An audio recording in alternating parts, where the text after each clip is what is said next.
All right, welcome back to Bible study, everyone.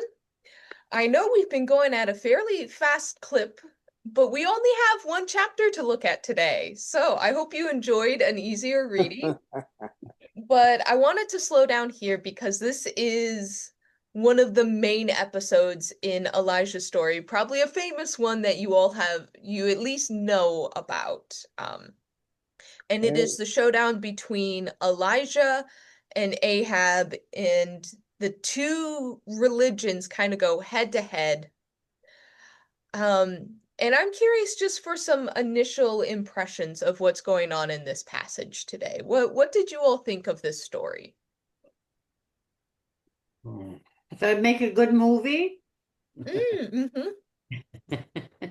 With Well, isn't this Elijah seems to be the first person we've heard about who does healings that we like this. I mean, he just lies over, lies on top of the person who's ill, and Mm-hmm. uh, rather than saying, if you believe, you'll be healed. It's nothing. It's not like Jesus, but it's healing, and it's powerful. Yeah, Elijah has a lot of power in both in this one of the stories we got last time with the raising of the sun and just being able to pray and do things, but also now we're getting the like Elijah's somewhat in control of the weather, which is wild. Hmm. uh, Other initial thoughts? yeah, the thing that struck me, where did he suddenly come from? I mean, who is this guy? Hmm. I mean, you've not heard anything about him prior to his sort of sudden appearance on the scene, have we? You're correct. We don't get a backstory. We don't get like a miraculous birth. We don't get a special anointing. He just comes fully formed onto the scene, causing havoc. Yeah, He's kind of unique. with lots of apparent power too. Yeah. Hmm. He has seems to have more. The last prophet that scolded David Hmm. didn't do healings, and he didn't seem to be as on fire with faith. Hmm. Well, I like the person who said that it would make a good movie. This is a very visual story, and a kind of a magical story in a way. Yeah. Hmm. Sort of reminds you of everybody marching around the walls blowing trumpets, and they suddenly, Mm. things collapse. Hmm. I have to say, personally, I have an odd amount of affection for this story because, I mean, as you said, it would be a good movie. Well, not a movie, but my first church musical was this story. And so as a bunch of high schoolers, we acted out. I was Jezebel. I had such a ball playing a snotty queen. It was great. Um, and so, but there, I mean, it does lend itself for like vacation Bible school, like having kids act it out or having teenagers sing about it and have all the things.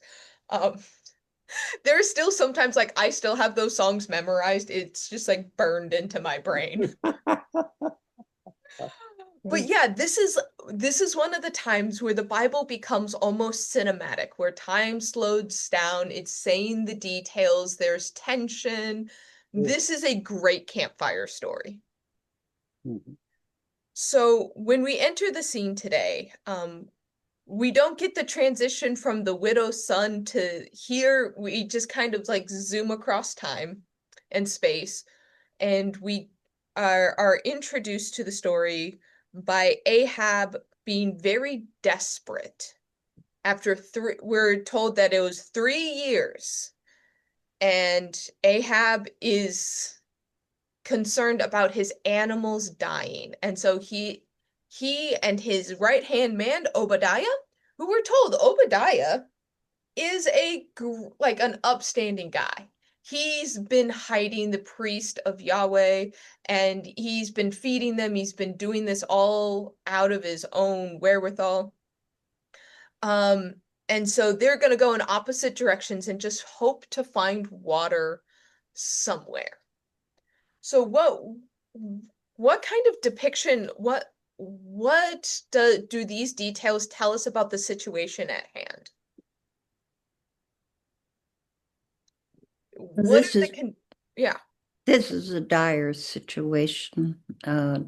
They're out looking any place possible. There might be a little water has been overlooked, and Mhm.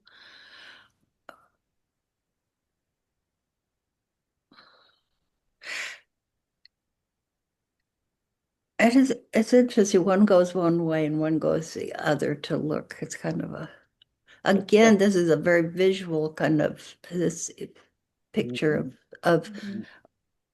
Ahab in one direction, Obadiah going off in the other direction. Mhm. And, you know,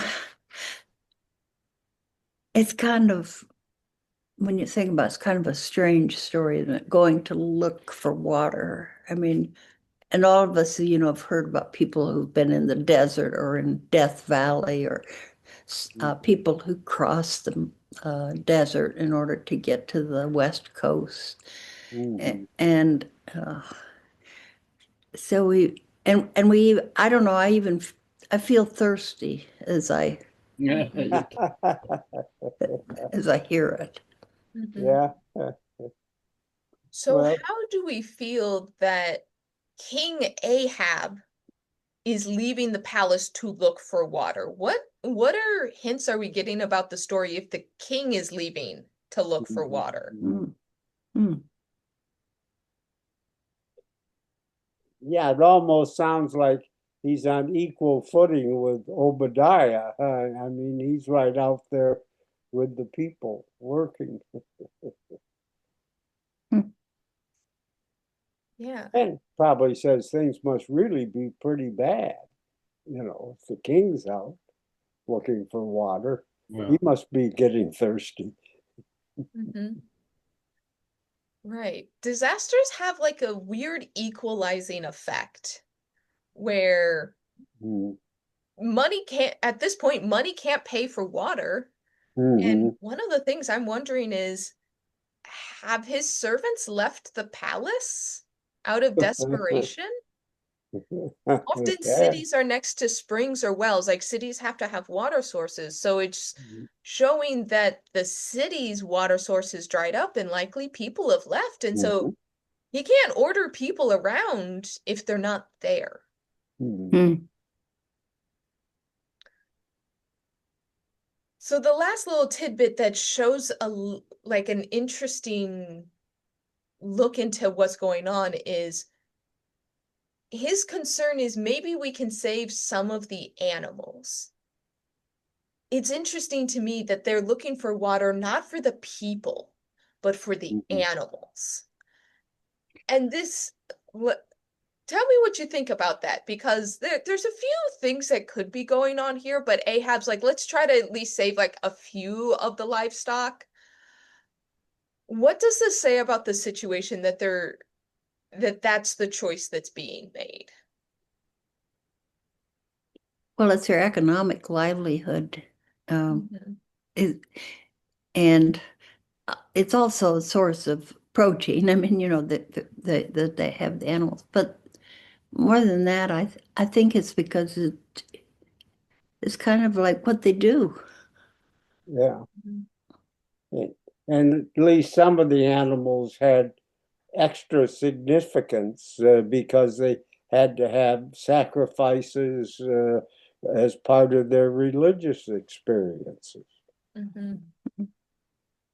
Well, there must have been some way that people were getting water, like from fruit or. Mhm. Yeah. Yeah. Yeah. Domesticated animals almost have a little bit of helplessness to them that like where humans you can say like, okay, leave the city, go fend for yourself. Like animals you have to take care of. Yeah. Hmm.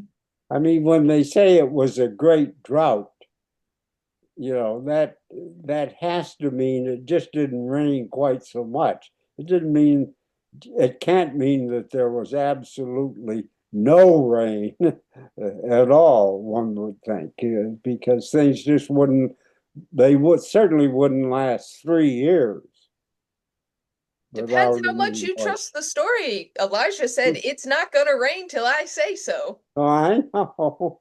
So if you trust the conceit of the story, it has not rained. They've been relying on groundwater. Well, This is a very contemporary story. If if you've been in the part of the world where uh, people depend on herds of usually sheep, maybe goats, this is, and you see that those pictures of cattle starving to death. It's pretty bad, and it's not just back then. Hmm. It's still in this world. mhm, Right. So, Wouldn't you think that when there is a definite shortage of water in the city or in whatever this is, a town, village, that you might look for water at some distance for your livestock because it takes off the pressure of the water for the people in the city or in the town. mhm, oh, that's an interesting one. I hadn't thought about that. That's an interesting take that I think probably has some merit that if you're relying on groundwater, the animals can move easier, so let's move the animals out. mhm, Okay.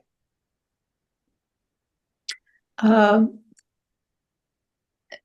this is this is a different subject, but I'm just looking at this and I don't understand this part. This isn't about the animals.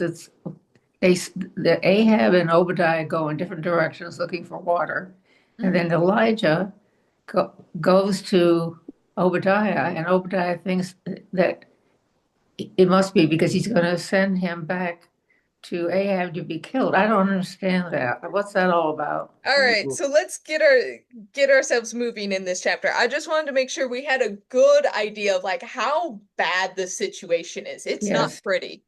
Oh, And yes. so all the drought is in some ways a setup to send Obadiah out on his own. And out of nowhere, Elijah pops up and is like, "Hey, Obadiah, how's it going? I need to meet with King Ahab." And for some reason, yeah, Obadiah is afraid that Elijah's not gonna show up because everyone's been looking for him. Everyone's been taking a sworn oath. Um, and there's one really interesting line that I think Sue is part of like the confusion here. In verse 12, Obadiah is worried that the moment he goes to King Ahab and says, "I found Elijah, he's looking for you," that the Spirit of the Lord will carry you, I know not where. Which sounds like, oh, so we could think in one way of like, oh, he's worried that like God's gonna tell him to leave and run and he's gonna run away.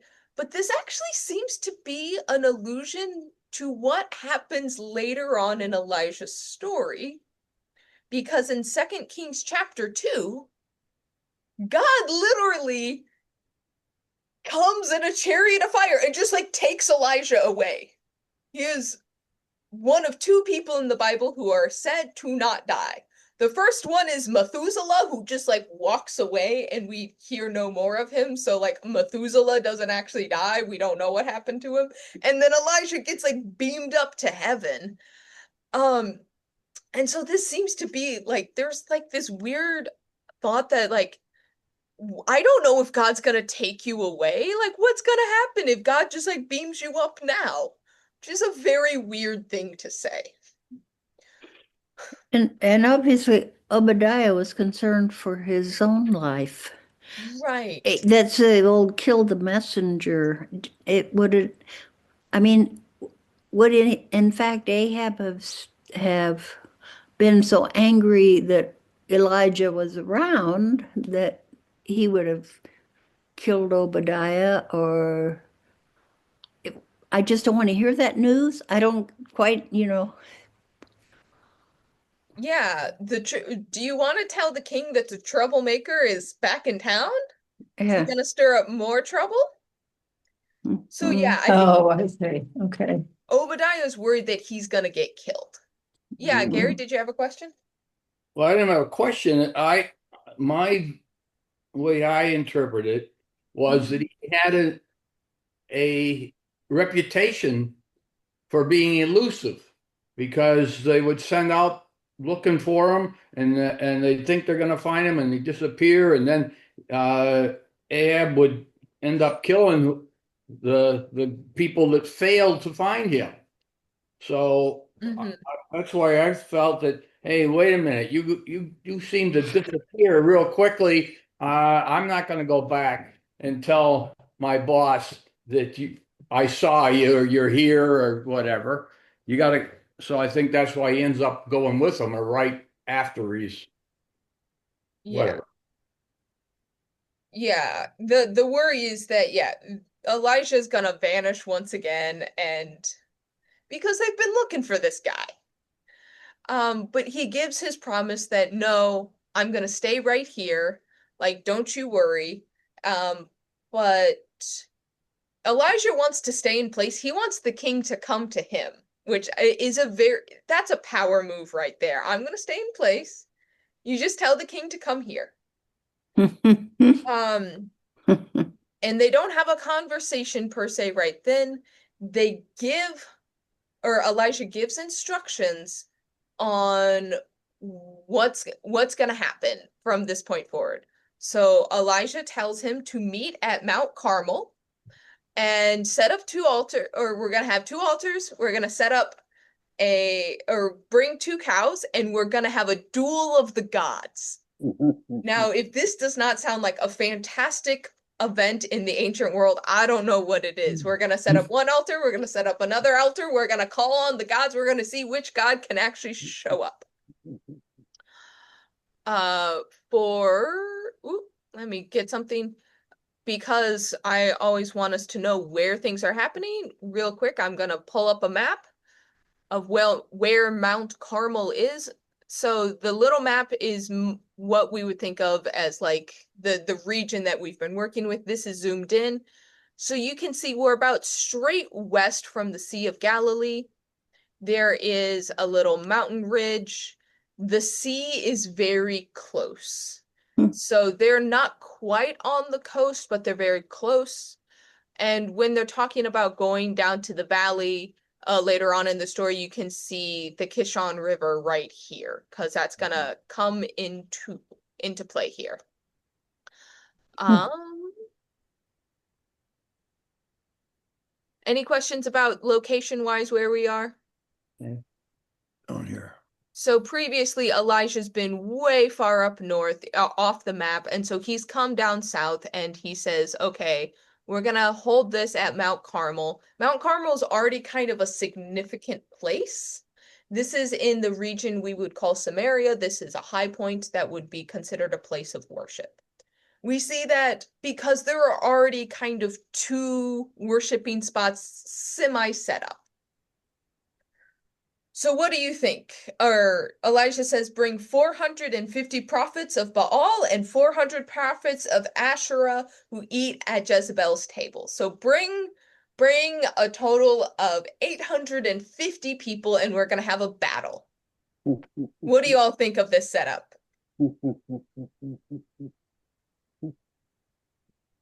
It's a little weird. Why? Well, because it's never happened before. It's a good idea, but they've never done this before. Yeah, this is a new one. Yeah. And right now we know the story. We know how it ends, but they didn't know. No. Well, what, Well, I assume that Elijah wouldn't have suggested it if he had known how it would end. Mhm. So what does this suggest about Elijah's conception of the gods. Because we've talked about how more or less monotheistic the region is at this point in time. So if he's setting up a duel where the other god could potentially show up, what does this say about what Elijah believes about other gods? I think it says Elijah feels very strongly he's going to win. Yeah. Mm-hmm. So what's the difference between I believe that Yahweh's gonna show up versus I believe that only Yahweh will show up? Oh.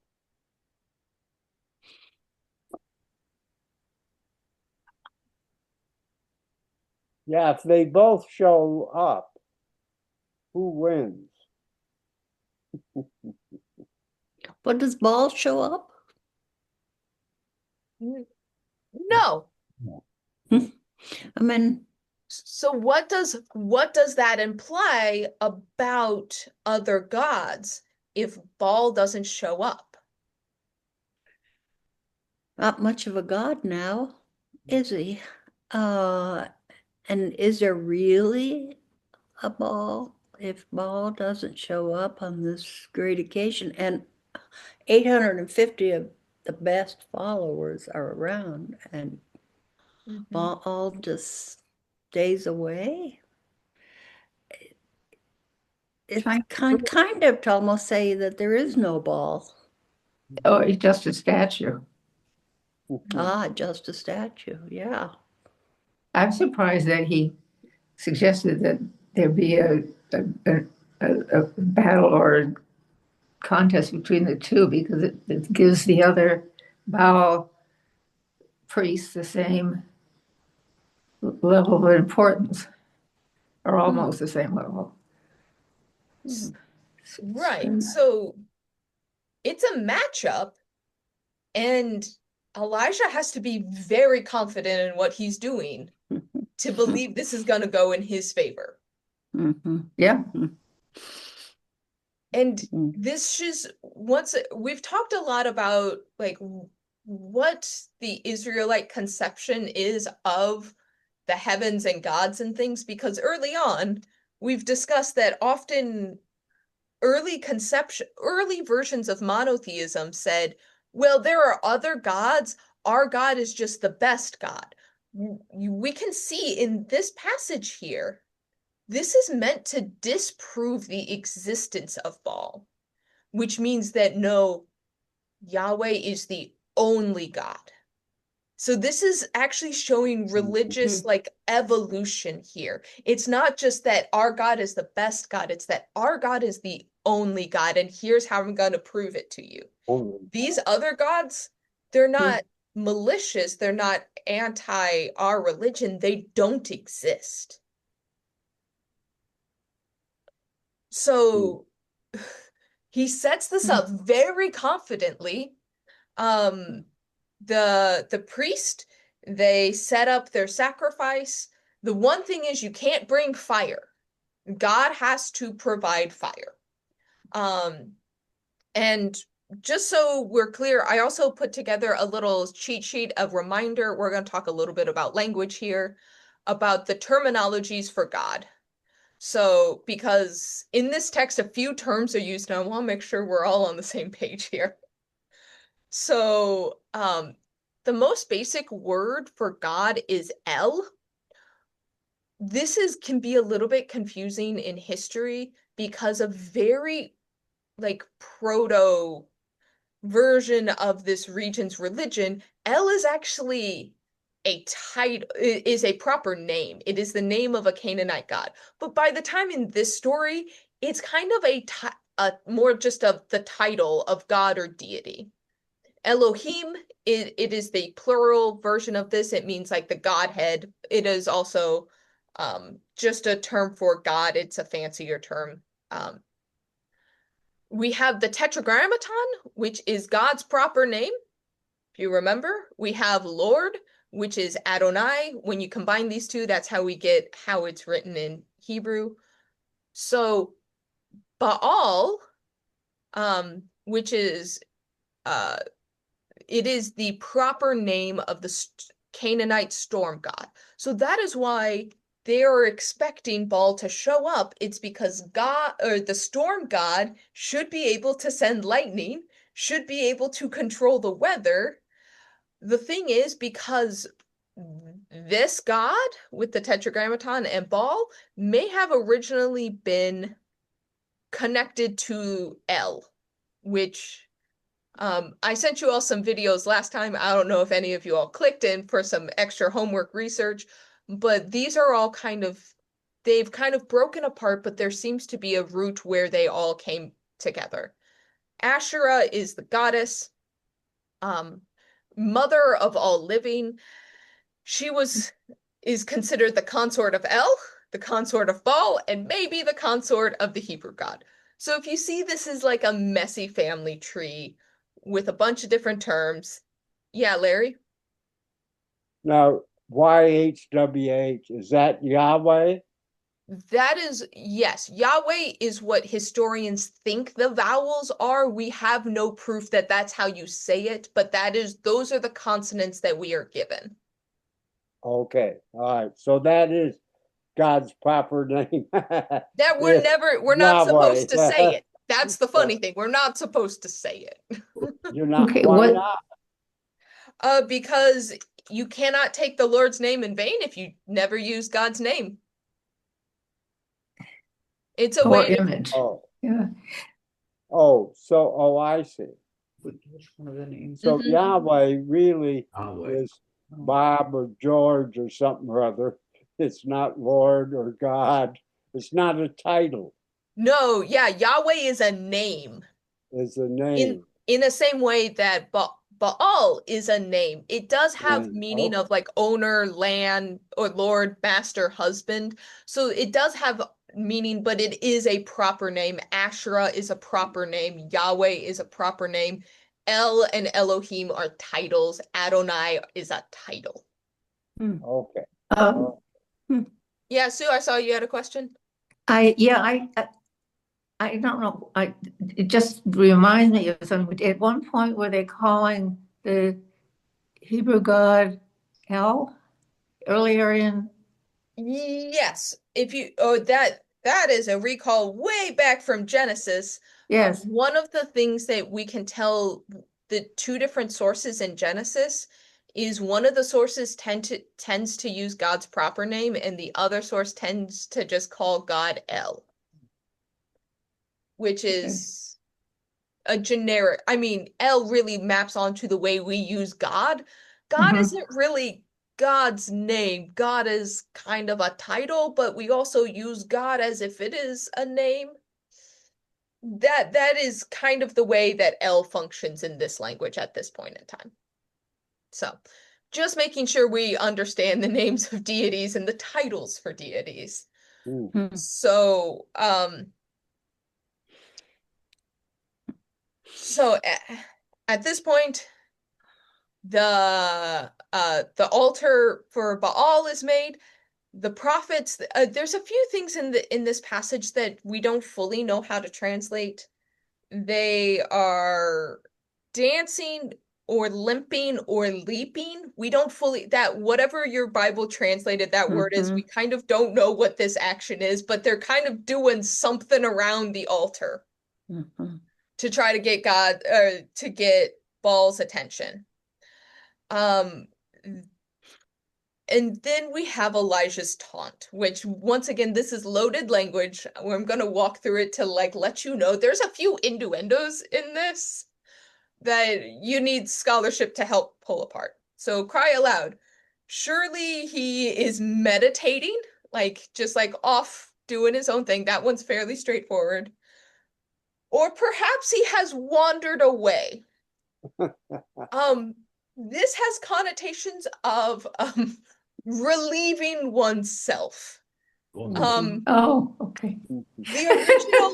The original KJV actually used the word pissing, which I find hilarious. Maybe your God is pissing away the day. Because that's the connotations. Maybe your God's taking a break. That's funny. Yeah. Oh, mine Um, said bathroom. yeah. Perhaps he has journeyed. Um, so the Canaanite religion is very agrarian, and Baal Mm. has a life and death cycle. So you call upon God to wake him up, and then in the winter he journeys into the underworld. So like perhaps he's dead right now, and he's just in the underworld. Cry a little bit louder, maybe you'll wake him up from the dead. It has that like life and death cycle. Or Mm. perhaps he is asleep. Maybe he's taking a nap. Which also has a little bit of like his cycles of like life, death, awakening, sleep.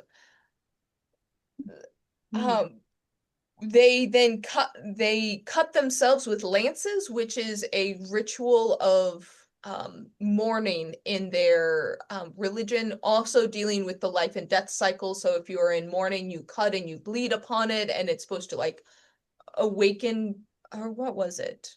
Um, hold on. Uh, Oh, it's part of the ritual to awaken the god when he is the god of death. So it's getting close to death to invoke the death part of the death god. Mm. But as a storm god, he should be able to show up and send some lightning. So what do you think of their ritual and kind of Elijah's taunts in this situation? Mm.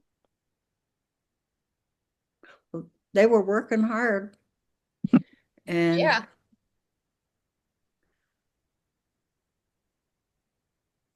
I I think think it's that really kind of funny. yeah, there's an interesting that the Baal is not the God who stays beside you all the time. Mm-hmm. Uh, pillar of fire at night, cloud by day. Baal is off doing his own thing. Uh, Mm-hmm. and it's very similar to what people do. Yeah, yeah. It personifies, it certainly personifies. I mean, we almost get a picture of Baal. Mhm. Kind of like a super guy, but he's off. Well, he's just doing what people normally do. Mm-hmm. Sort of humanizes. He's not a golden Human. calf. He's, Yeah, because, that's right. yeah, Elijah's descriptions of what he might be doing are all things that humans do, you know. Yeah. I think also the fact that Elijah lets them and encourages them to keep calling and trying to get this to work. It goes on for hours and hours. Mhm. Goes Mm, apparently goes for the whole afternoon or so. Mhm. yep. So he's Yeah, really it's even to the point where the sun is setting and he, Baal's not showing up. But to the point of Baal feels more human. I think you're onto something there, but it's also very common in the ancient world.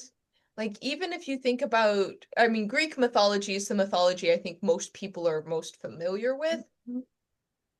Those gods act like humans. They're petty like humans. They're irresponsible like humans. They are faulty like humans are. And so the why you worship them is because they're powerful, not because they're good. Like Mhm. Zeus, are you kidding me? That guy, Mhm. he's powerful, but I wouldn't call Zeus good. And some of those elements seem to also be in Baal, that there's a cycle. It's much more tied to nature and the flow of the year. And Gretchen, kind of like you said, like not necessarily the God that's going to stand by your side day in and day out. Where is your God? Is he away? Is this in part of his away time? Like, does your God get PTO? Like, what's going on? isn't Um, isn't that why you had to have more than one? I mean, they cover different things, yeah.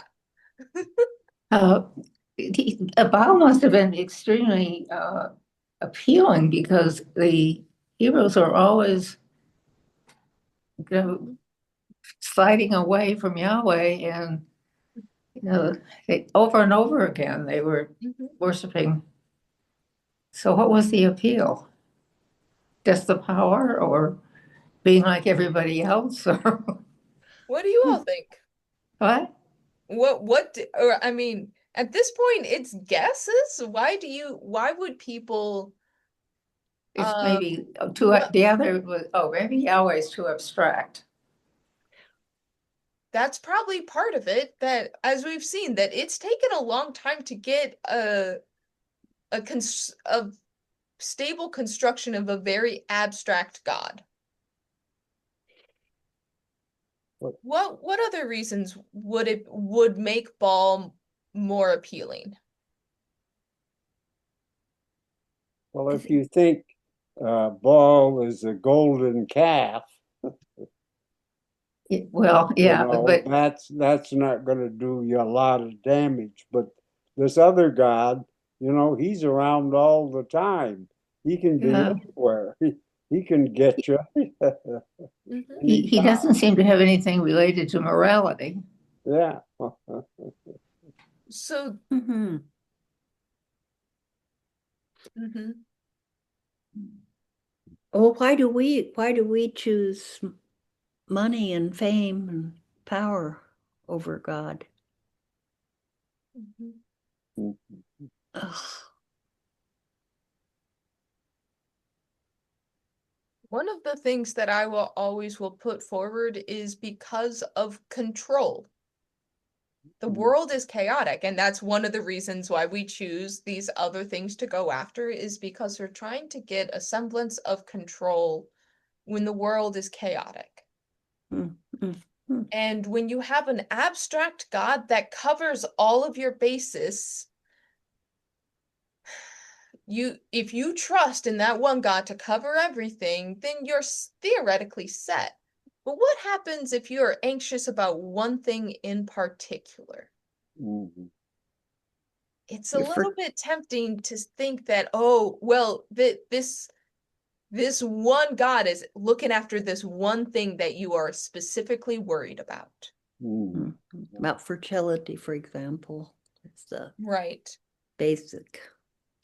The two big things that you see again and again. So notably, Asherah's priests don't show up in this part of the story. Yeah. Elijah told the Asherah priest to come, but he doesn't really engage them. So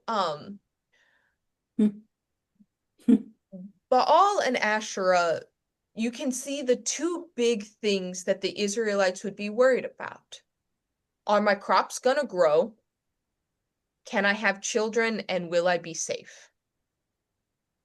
And those are the two specialists. You have the fertility specialist for the ground and where the crops grow, and then you have the goddess looking after the women.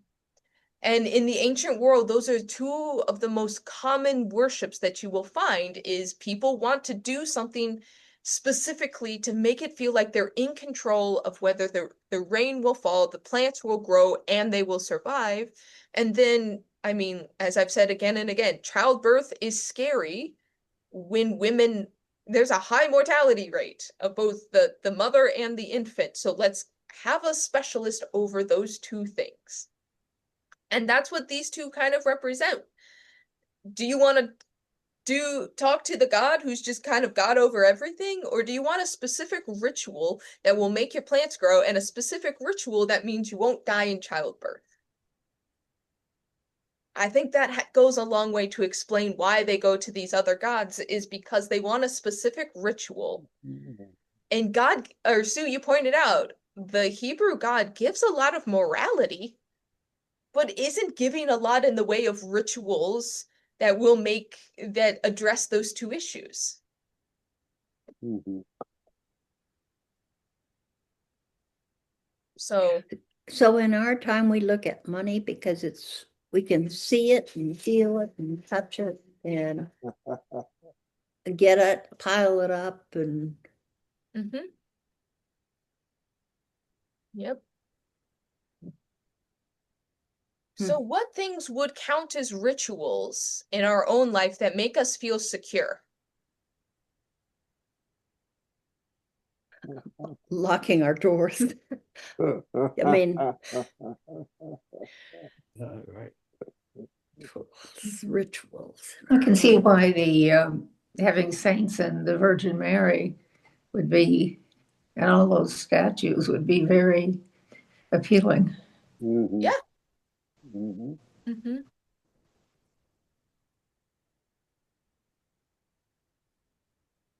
So we have a ritual that's coming up in the life of the church called stewardship season, where we make budgets, we pledge how much we're going to give to the church because it makes us feel more secure in our future.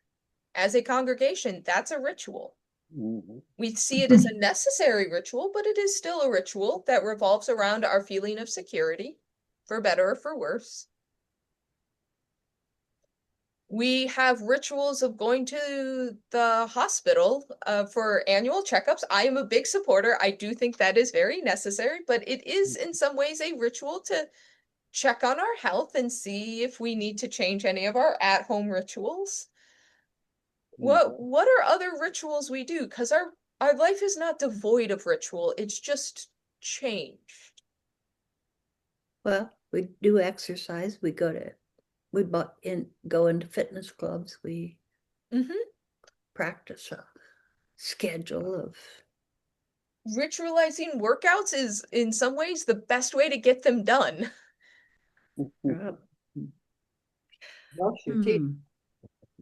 We have a lot of celebrations that, to a Um, certain extent, are rituals. The 4th of July, important times, and we have a parade, and we always have dessert after dinner. mhm. We don't really have parades, religious parades, do we? If you're Northern European, it's just the Spanish and the Mhm. Mhm. uh, Italian. Spanish and the Mexicans, Yeah. where they carry. Did Northern Europeans at one point have parades, religious parades? Well, it depends your point in time. The Puritans banned most of them. There's a lovely book I've talked about before. The Puritans even banned Christmas, so we Mhm. live in their legacy. Um, Right. so Well, you don't have parades, but Mhm. you have what do you call it? Little. Mhm.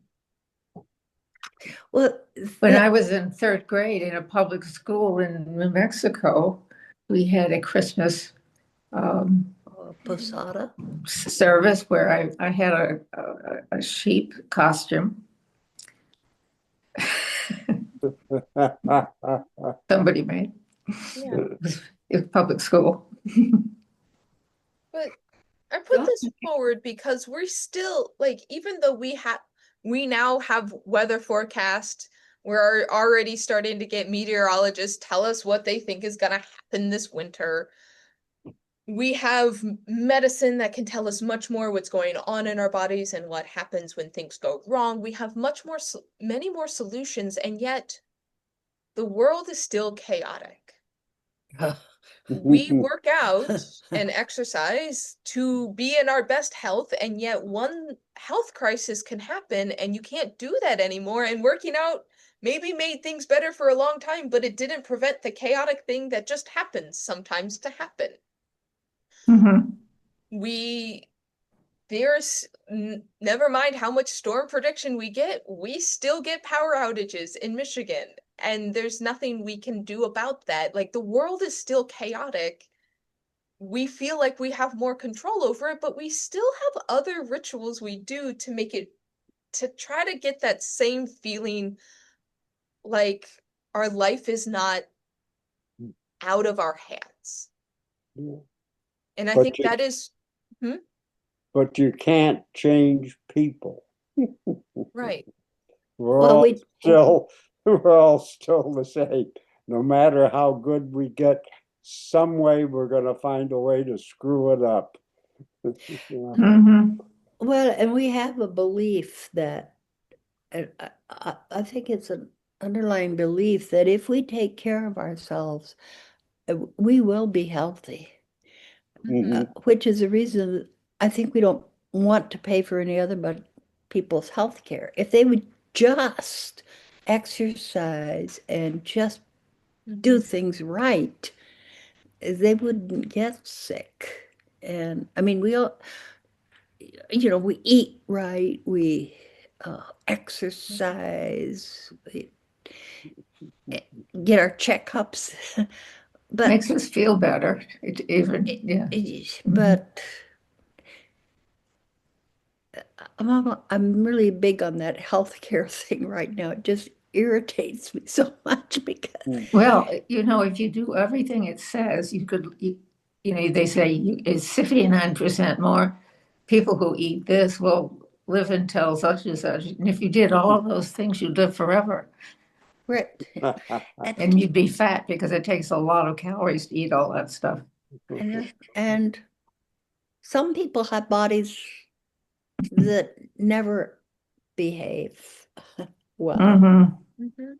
But it is true that people who take care of themselves do live longer. There is the They don't live absolute. forever, though. Well, if they go to church, that helps, you see. Right? Isn't Yeah, going to that church or belonging that- to an organization that provides community. right? It's very important. So there are things that we can do that do control a little bit of the outcomes. A little bit. In the same way that there are some rituals in farming that make sure that your seeds are in the ground at the right time for them to sprout. There are rituals to make sure, one of the things that I find fascinating is rituals are effective in some ways because one of the psychological or experiments that I love is they had two groups of people take the same test, and half of them they gave like a little ritual that was just like put your pencil up at the top of the paper, bottom of the paper, left and right, and did something entirely meaningless.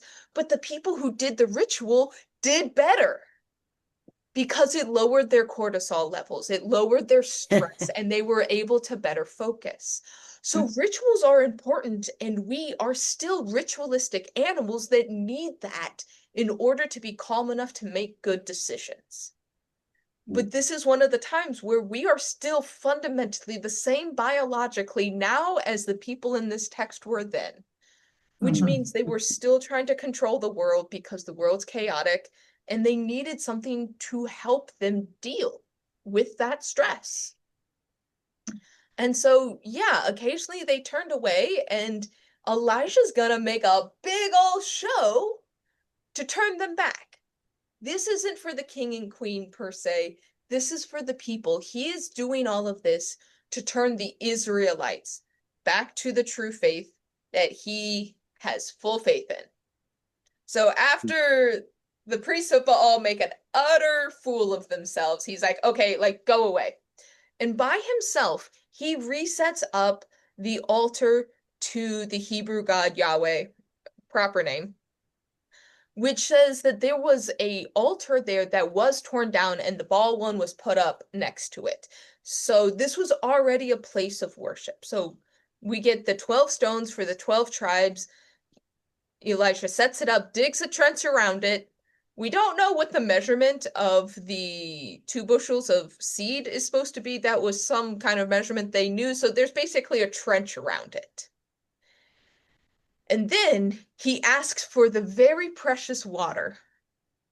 Fill up 4 jars of water, pour it on the bull, pour it on the altar, fill up the trench. Do that 3 times. So 12 jugs of water have been poured on all of it to make this extra hard. And then Elijah prays, or no, hold on. He comes near. He's like telling the people, like, come close, come close. I want you to see this. And he prays, and everything lights up. Not only does this drenching wet sacrifice light up, The other one does, like, there's so much, the flames are so big it catches the other one on fire. The stones are on fire, the bull's on fire, the water's on fire. So what do you think about the result of this? Pretty dramatic, isn't it?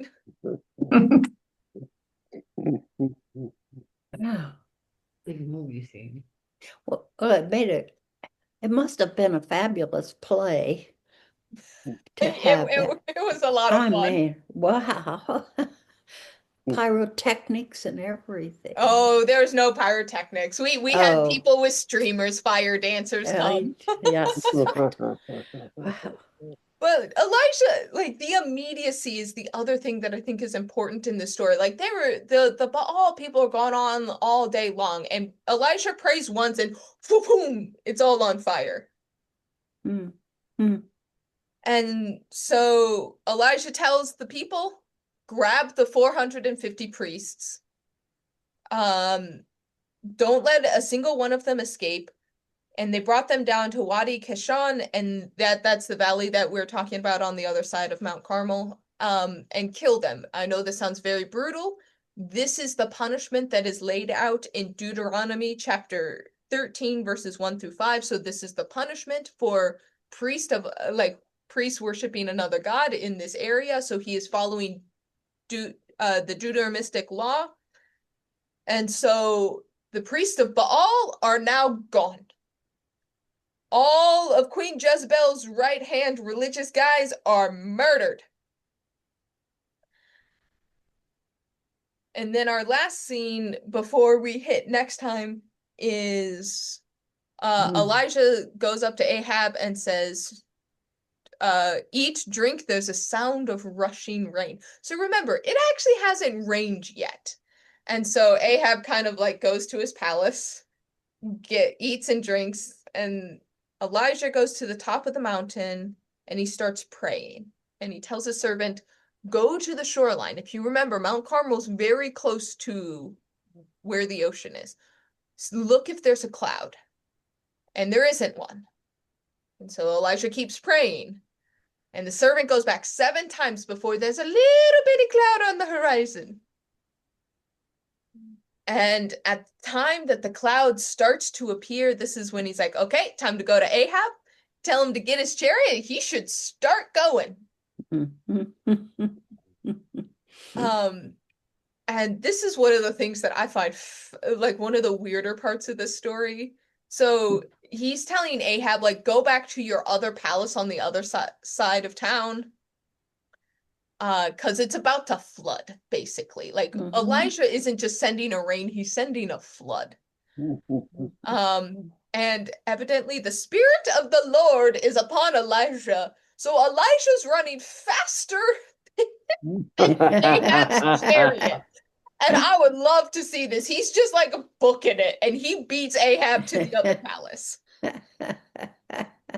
So what do you think about this whole scene, this story that we have today, this big showdown? Okay. Yeah, Larry. One thing that struck me, you feel bad for the poor priests of Baal that get slaughtered. But if you remember the film Lawrence of Arabia, it opens in a wadi, and there's a water hole there. And you see a guy riding on a horse.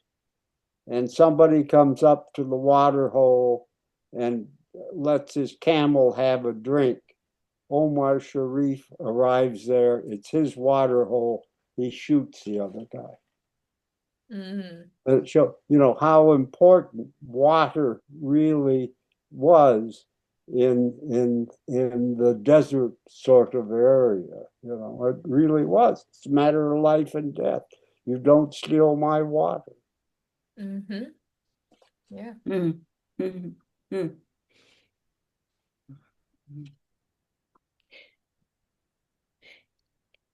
And it's generous of Elijah to tell Ahab to head back while he can still ride his chariot, because as we know, those chariot wheels will get clogged. And He will not be able to go any farther in his chariot. He would have to end up walking at the last. Too much for a king. Mm-hmm.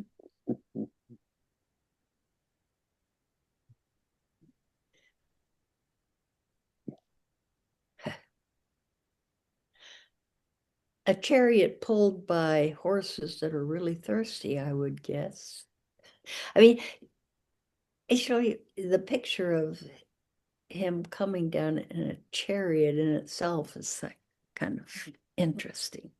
Mm-hmm. An object of war. But the supernatural aspect of Elijah being able to zip right past them. Yeah, yeah. I almost imagine it like a Bugs Bunny cartoon, just with those legs like a circle on either side. Yeah. Yeah. So the story's not over. That's kind of the end of the Sunday school part. I mean, I hope Sunday school didn't talk about the murdering of the priest, but things are about to get dramatic really quickly. The story is not over. This episode is gonna keep on going. We still have to deal with there's still a lot of back and forth. And Elijah has some reckoning to deal with. Next week we will hit probably the second most famous section of Elijah's story, one that we've talked about in worship a few times, but we'll see why it's a little bit different in context. So, anyways, any other final thoughts for today? All right, let us pray. Gracious and loving God, we know that the world is filled with random things that happen. We have some control over our health, and yet things still happen out of the blue. We hope that we can control our financial situations, and yet natural disasters happen, financial hiccups happen. Sometimes things just happen, and it feels like we are not in control. So be with us. Help us turn to you instead of the things that the world tells us to put our security in. Help us trust that you will be there for us and that the community you have given us will be there for us. And help us to be that community also for when other people's lives seem to turn upside down, when they're facing the forces of chaos and nature that seem unstoppable. So be with this group, be with the members that are sick or recovering. In Jesus' name we pray. Amen. Amen. All right. Thank you, Chris. Thanks, Chris. Take care, everyone.